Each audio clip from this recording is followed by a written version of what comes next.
SMID Music present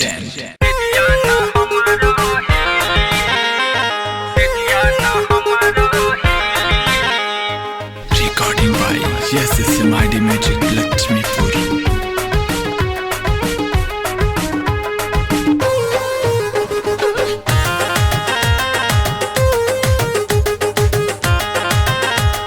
चल गईल बालम मोरा दिल्ली सखी रे रात से जिया न हमारो हिली।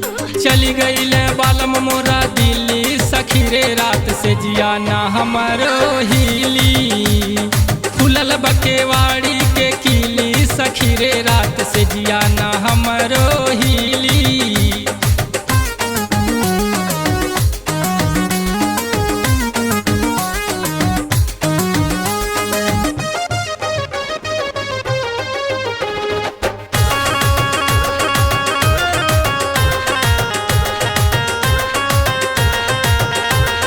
घर में अकेले न लह गेला मनावा,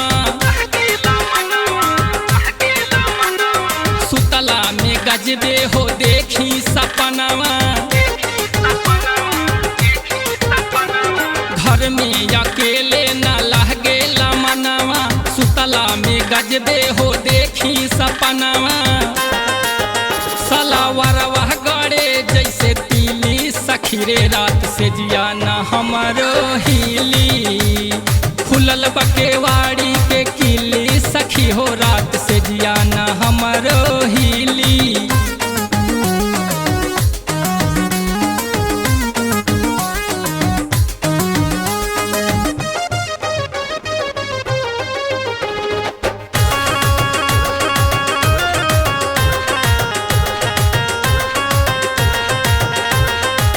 बहे पुरवैया ते उड़े या चरावा, सोहे ना नैना रे बीने कजरावा।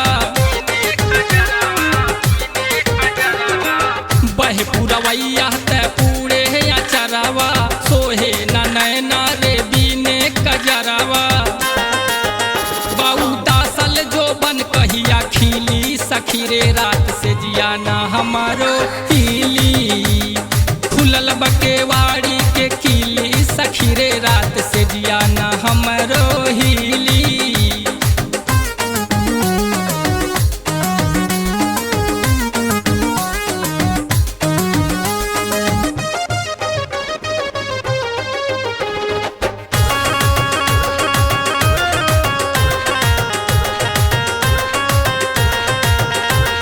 घुंघटा से ताकीला जो हिला रहिया,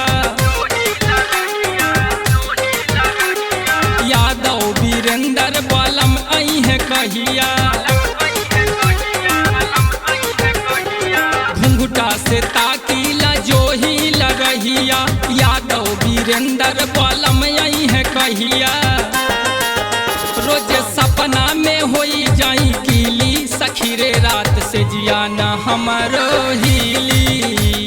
खुलल बकेवाड़ी